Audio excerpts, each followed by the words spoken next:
تسلیما اللهم صل على سيدنا مولانا محمد مبارک وسلم. جس ادارے کا اعلان کیا گیا ہے آپ حضرات جاتے ہوئے اپنی حزب توفیق اس ادارے کے ساتھ تعاون کرتے جائیں. اللہ آپ کی رزق میں برکت فرمائے. آج 16واں سپارہ پڑھا گیا ہے اور 17ویں سپارے میں ہم داخل ہوئے ہیں.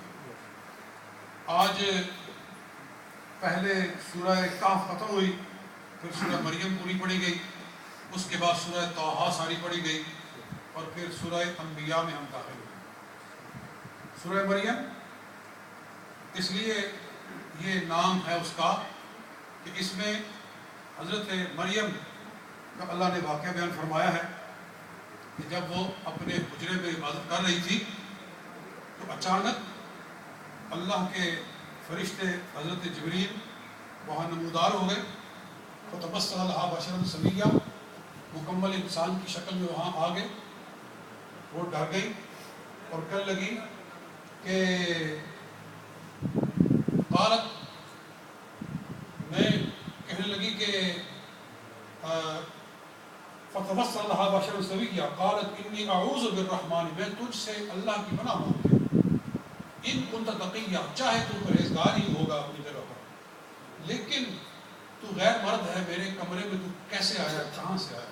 اور دروازہ مکفل ہے، دروازہ لاک اپ ہے، اور وہ اچانک اندر نمودار ہو.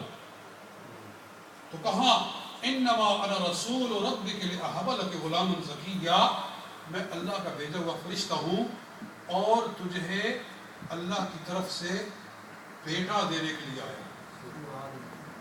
انہوں نے کہا کہ لم یمسسنی بشر، مجھے تو آج تک کسی انسان نے ہاتھ بھی نہیں لگایا، ولم اک بغیہ، اور میں کوئی نافرمان نہیں ہوں، اللہ کے حکم سے میری شادی نہیں ہوئی، تو کیسے اولاد ہوگی؟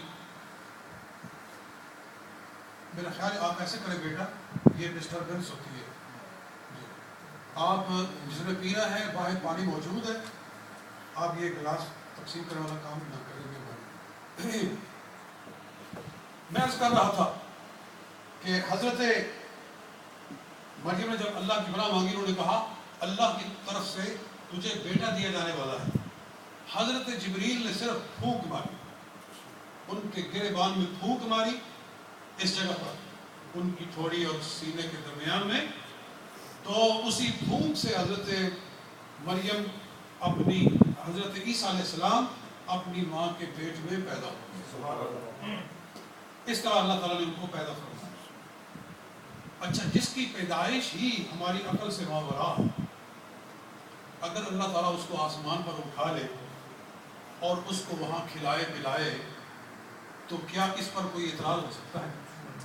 جی، آج مرزائی کہتے ہیں کہ یہ کیسے ہو گیا، ایک انسان کو آسمان پہ کیسے اٹھا لیا گیا، وہاں اس کو کہاں کھلایا جاتا ہے، کیسے پلایا جاتا ہے، وہاں ان کے کھانے پینے کے لیے کیا زمین سے فوڈ وہاں پہنچایا جاتا ہے، وہاں پھل لے جائے جاتے ہیں، وہاں وہ قضائے حاجت کیسے کرتی ہے. فضول قسم کے اعتراضات. اور پاگلو، اگر عقل کی بنیاد پر ان کے آسمان پہ اٹھائے جانے کا انکار کرتے ہو تو پھر عقل کی بنیاد پر ان کی پیدائش کا بھی انکار کرتے ہو. یہ بھی تو نص قرآن ہے. قرآن فرما رہا ہے کہ بغیر باپ کے، بغیر کسی نکاح کے، بغیر کسی شادی کے، بغیر کسی مرد و عورت کے ملاپ کے اللہ تعالیٰ نے ان کو پیدا فرمایا کہ نہیں فرمایا. حضرت عیسیٰ علیہ السلام، ان کی جب تخلیق ہی عقل سے ماورا ہے تو پھر ان کا آسمان پہ اٹھائے جانے پہ آپ کیوں اعتراض کرتے ہیں؟ وہ بھی تو صحیح حدیث کے اندر موجود ہے اور قرآن کے اندر بھی اس کا اشارہ ہے. بہرحال ایک تو یہ بات ہے، اور پھر یہ بات بھی کہ حضرت مریم جب اپنے بچے کو لے کر قوم میں آئیں تو یہودی قوم ساری ہوٹنگ کرنے لگی، اعتراض کرنے لگی اور کہنے لگی کہ تیری تو شادی نہیں ہوئی تو بچہ کہاں سے لائی ہے. اللہ فرماتا ہے فَأَشَارَتْ إِلَيْهِ. آج آپ نے یہ ساری اصطلاح سنی کہ حضرت مریم نے بچے کی طرف اشارہ کر دیا، منہ سے کچھ نہیں کہا، بچے کی طرف اشارہ کر کے کہا میں نہیں جانتی، مجھے نہیں پتا، اسی سے پوچھو جی کہ یہ کہاں سے آیا ہے، مجھے کچھ خبر نہیں، اسی سے بات کر لو اگر کرنی ہے. تو وہ کہنے لگے کیف نکلم من کان فی المہد صبیہ، جو ابھی ماں کی گود میں ہے اس سے ہم کلام کیسے کریں؟ تو ابھی وہ یہ کہہ ہی رہے تھے، حضرت عیسیٰ علیہ السلام ماں کی گود میں پکار اٹھے، اور حدیث میں آتا ہے کہ آپ نے انگلی ایسے اٹھائی، انگلی اٹھا کے کہا انی عبد اللہ آتانی الکتاب وجعلنی نبیا، سن لو میں اللہ کا بندہ ہوں، اللہ نے مجھے کتاب دی ہے اور مجھے نبی بنایا ہے۔ یہ رد تھا آنے والے وقت میں عیسائیوں کا۔ آج عیسائی ان کو خدا بناتے ہیں یا خدا کا بیٹا بناتے ہیں۔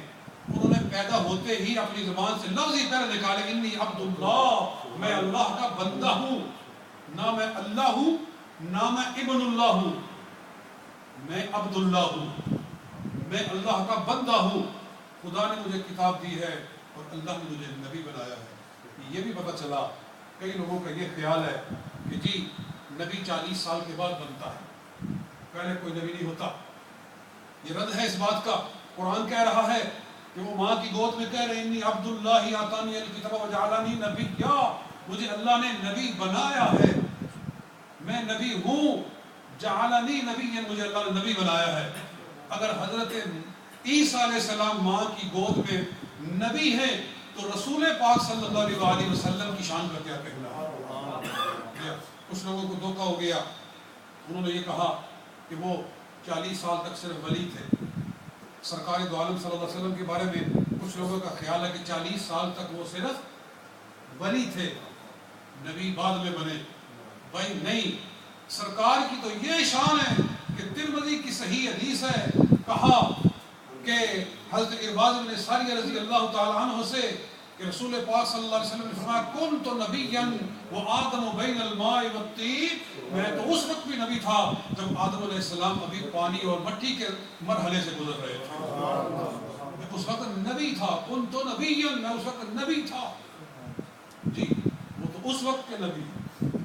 جب اس وقت کے نبی ہیں تو جس کو نبوت دے دی جائے پھر نبوت واپس نہیں لی جاتی۔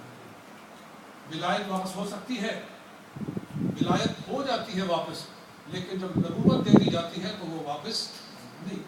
بہت ساری باتیں یہاں سے معلوم ہو رہی ہیں، اور پھر آگے سورہ طٰہٰ چلی ہے۔ سورہ طٰہٰ کے اندر بھی بڑے بڑے ایمان افروز واقعات ہیں، قصے ہیں، اور ہدایت کی حکمت کے موتی ہیں۔ اللہ تعالیٰ ہمیں قرآن پاک زیادہ پڑھنے کی توفیق عطا